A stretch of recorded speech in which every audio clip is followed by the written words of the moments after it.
Hello வெஸ் அனைவருக்கும் வணக்கம். அது கனல் நகரம் துபாய். அந்த நகரத்துல புர்ஜ் கலிஃபா கட்டிடம் மிகவும் உயர்ந்து நிக்குது. அதுவும் வானத்தை முற்ற மாதிரி இருக்கு. அந்த நகரம் முழுவதும் மிகவும் உயரமான கட்டிடங்கள்லாம் நிரம்பி இருக்கு. அதுல ஒரு அல்காசி என்ற ஒரு இடம் இருக்கு. அந்த இடத்துல மிகவும் பிரம்மாண்டமான ஒரு அரண்மனை இருக்கு. அந்த அரண்மனை சொர்க்க மாதிரி இருக்கு. ஷேக் மாலிக் அல்காசி என்ற ஒருத்தருடைய மாளிகை தான் அது. அவரு மிகப்பெரிய ஒரு எண்ணெய் வியாபாரி. அவருக்கு பணத்துக்கு பஞ்சமே இல்ல. அந்த அரண்மனையில நூற்றுக்கணக்கான தொழிலாளர்கள் இரவு பகல் பாராம வேலை செஞ்சிட்டு இருக்காங்க. அதுல ஒருத்தர் தான் ஆதித்யா தமிழ்நாட்டின் தஞ்சாவூரை சேர்ந்த ஒரு கிராமத்தை சேர்ந்த ஒரு இளைஞர். அவருடைய நண்பர் ரோஹித் துபாயில அந்த அரண்மனையில் வேலை செஞ்சிட்டு இருந்தாரு. இப்ப அவருக்கு திடீர்னு உடல்நல சரியில்லாதால மருத்துவர்கள் கொஞ்ச நாள் ஓய்வு எடுக்கணும்னு சொல்லிட்டாங்க. இதனால ரோஹித் இந்தியாவுக்கு வர்றாரு. அப்பதான் ஆதித்யாவை பார்க்கறாரு.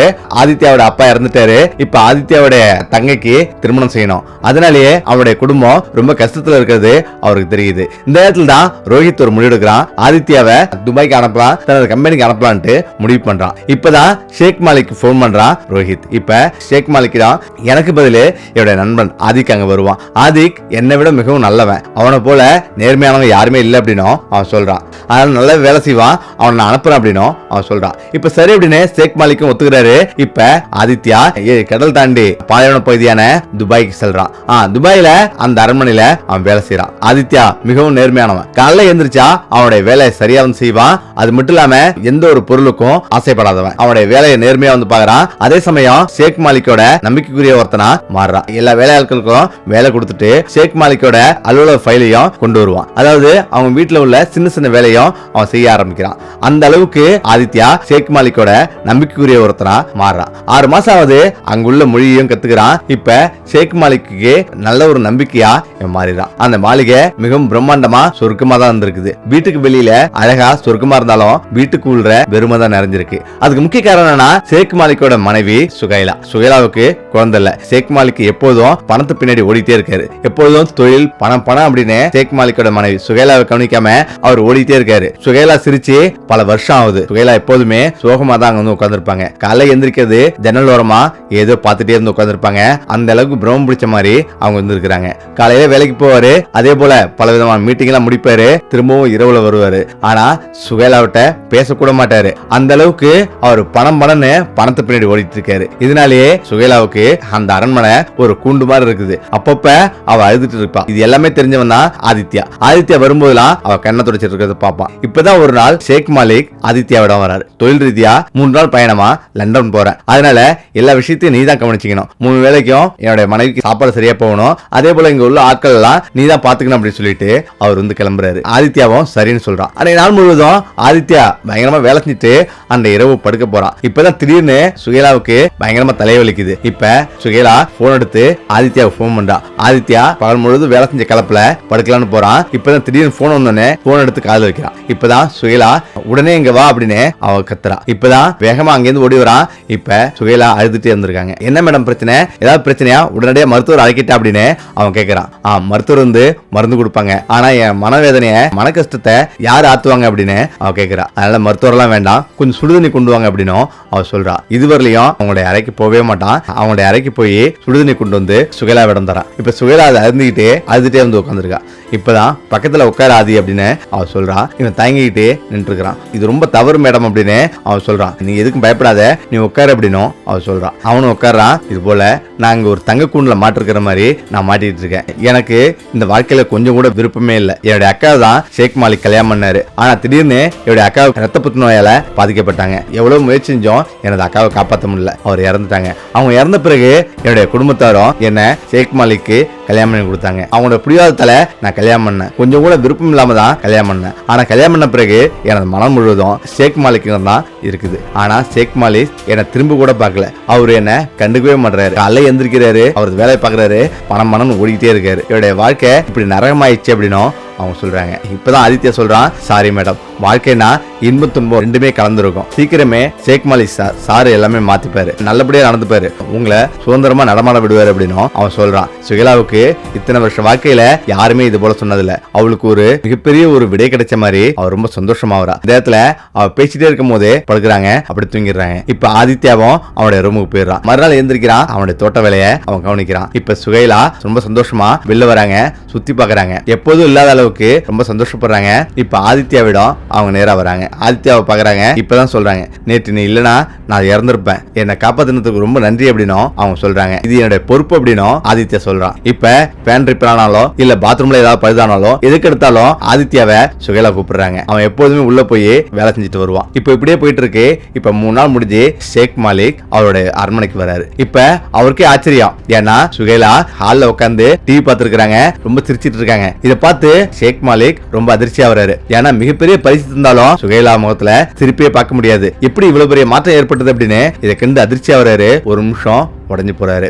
ஏதோ ஒரு மாற்றம் நடந்திருக்கு அப்படின்னு சுகைலா மேல கொஞ்சம் சந்தேகப்படுறாரு. சுகைலாவிடம் நீ நல்லா இருக்கியா அப்படின்னு சுகைலாவை பார்த்து கேக்குறாரு. நான் நல்லா இருக்கேன், எனக்கு எந்த கவலையும் இல்லை அப்படின்னு அவர் சந்தோஷமா சிரிக்கிறான். இதை பார்த்து அவருக்கு கொஞ்சம் ஆச்சரியம். இப்ப நேரா அலுவலகத்துக்கு போறாரு. அலுவலகத்துக்கு போனாலும் அங்க என்னென்ன நடக்குது அப்படின்றத அவர் சிசிடிவி கேமரா மூலமா அவர் பார்த்திருக்காரு. அப்ப ஆதித்யாவிடம் சுகைலா பேசுறதும் 2 பேர் சந்திச்சுக்கிறதும் எல்லாமே சிசிடிவி கேமராவில பதிவாகுது. இதை பார்த்து கோவப்படுறாரு. இப்ப நேரம் வீட்டுக்கு வராரு. இப்ப வீட்டுக்கு வந்த பிறகு அங்க ஏற்கனவே பணி செஞ்சிருந்த வேலை செஞ்சிருந்த ஹசீனா என்ற பெண்மணி ஷேக் மாலிக்கிடம் இது போல உன்னுடைய மனைவி சுகைலா ஆதித்யாவிடம் அதிக நெருக்கமா இருக்கிறாங்க, எப்போதுமே அவளுடைய அறைக்கு அவனை கூப்பிடுறாங்க, எனக்கு ஏதோ சரியா படல அப்படின்னு அவங்க சொல்றாங்க. இதை கேட்டு ஷேக் மாலிக் இன்னும் கோவப்படுறாரு. இருந்தாலும் ஷேக் மாலிக் விவரமான ஒருத்தர், ஏன்னா அவசரப்படாம இருக்கணும், இத கையங்கலமா பிடிக்கணும் அப்படின்னு ஷேக் மாலிக் நினைக்கிறாரு. ஏன்னா துபாயில தவறான உறவுக்கு கடுமையான தண்டனை, அதனால இவங்களை சரியான நேரத்துல பிடிச்சு போலீசிடம் ஒப்படைக்கணும் அப்படின்னு ஷேக் மாலிக் நினைச்சிட்டு இருக்காரு. இந்த இடத்துல தான் இப்படி போயிட்டு இருக்கு. ஷேக் மாலிக் வெளியே போன பிறகு சுகைலா ஜன்னல் பக்கமா வந்து ஆதித்யாவை அதிகமா பார்த்துட்டு இருக்கா. எல்லா நேரங்களிலும் ஆதித்யாவிடம் பேசுறது, ஆதித்யாவிடம் பழகுறது இப்படி போயிட்டு இருக்கு. இப்பதான் ஒரு நாள் ஷேக் மாலிக் நின்று இருக்காரு. இப்ப திடீர்னு சுகைலா மேல மாடியில இருந்து இறங்கி வராங்க. இப்பதான் அப்பா அப்படின்னு அவங்க கத்திட்டே கீழே விழுறாங்க. உடனே போய் சுகைலாவை ஆச்சிக்கிட்டு மருத்துவமனைக்கு போறாங்க. மருத்துவமனைக்கு போன பிறகு அவங்க வந்து பரிசோதிக்கிறாங்க மருத்துவர்கள். இப்ப வாழ்த்துக்கு அப்படின்னு சொல்றாங்க, உன்னுடைய மனைவி 3 மாத கர்ப்பமா இருக்காங்க அப்படின்னு அவங்க சொல்றாங்க. இதை கேட்டு ஷேக் மாலிக் அதிர்ச்சியா வராரு. ஏன்னா மருத்துவ பரிசோதனையில எனக்கு ஆண்மை குறைபாடு இருக்கிறது உறுதியா இருக்கு, எப்படி இது சாத்தியம் அப்படின்னு பயங்கரமா கோவப்படுறாரு.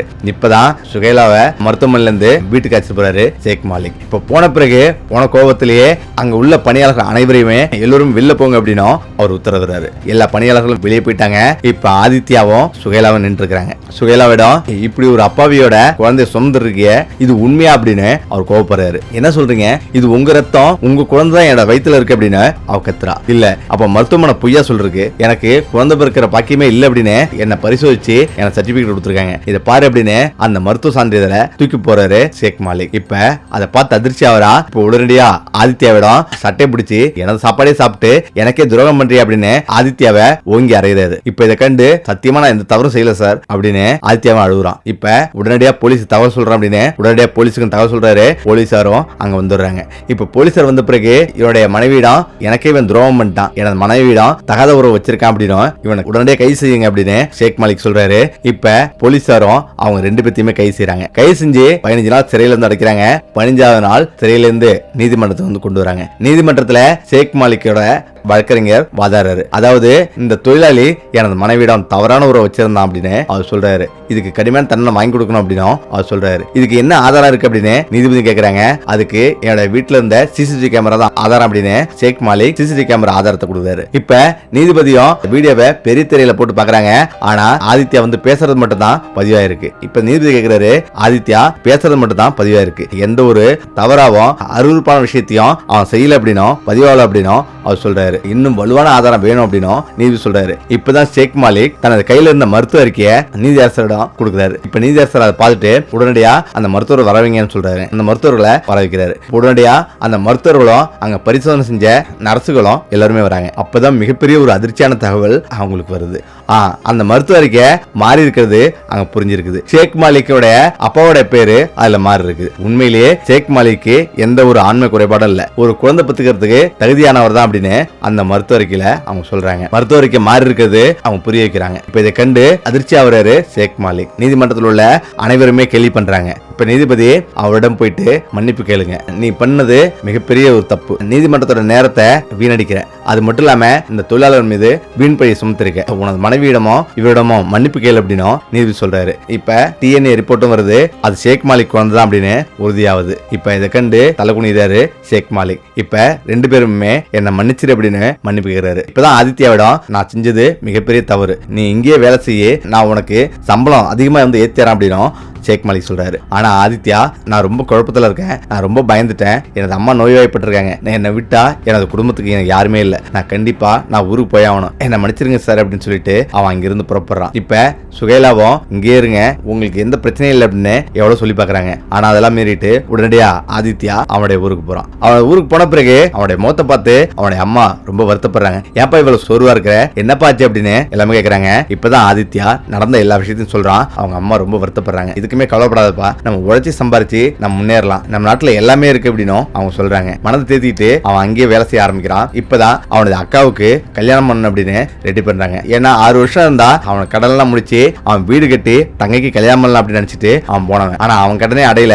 இப்ப கடன்காரன் எல்லாம் அவன் வந்து நெருக்க ஆரம்பிச்சுட்டாங்க. இப்ப அக்காவோட கல்யாணத்துக்கு கூட யாரும் கடனே தெரியல. அவன் என்ன பண்ண தெரியாம வீட்டுல ரொம்ப வருத்தமா இருக்கிறான். இந்த இடத்துல தான் அவனுடைய போனுக்கு ஒரு மெசேஜ் ஒன்று வருது. அந்த மெசேஜ் எடுத்து ஓபன் பண்ணி பாக்குறான். அந்த மெசேஜ்ல 50 லட்சம் ரூபாய் கிரெடிட் ஆனது அதுல வந்து தெரியுது. இதை பார்த்து அதிர்ச்சி ஆவறான். எங்க இருந்து வந்தது அப்படின்னு அவன் பாக்குறான். ஷேக் மாலிக் அப்படின்னு பேரு வருது. இப்ப உடனடியா அவனுடைய முதலாளி ஷேக் மாலிக்கு போன் பண்றான். சுகைலா இருந்துருக்காங்க. இப்ப சுகைலாவிடம் ஆதித்யா எங்களை மறந்துட்டே அப்படின்னு அவன் கேக்குறாங்க. மன்னிச்சிரு மேடம், இந்த பணத்தை நீங்களும் அனுப்புனீங்க அப்படின்னு அவன் கேக்குறான். ஆமான்னு சொல்றாங்க. நீ பட்ட கஷ்டத்தை எல்லாமே உடைய நண்பர் தான் சொன்னாரு, நான் அதனாலதான் நாங்க வந்து அனுப்பணும், நாங்க உனக்கு கொடுக்குற அன்பளிப்பு நீ வச்சிக்க அப்படின்னு அவன் சொல்றாங்க. அதே போல அவனது தங்கச்சி கல்யாணத்தையும் ரொம்ப சிறப்பா நடத்துறாங்க.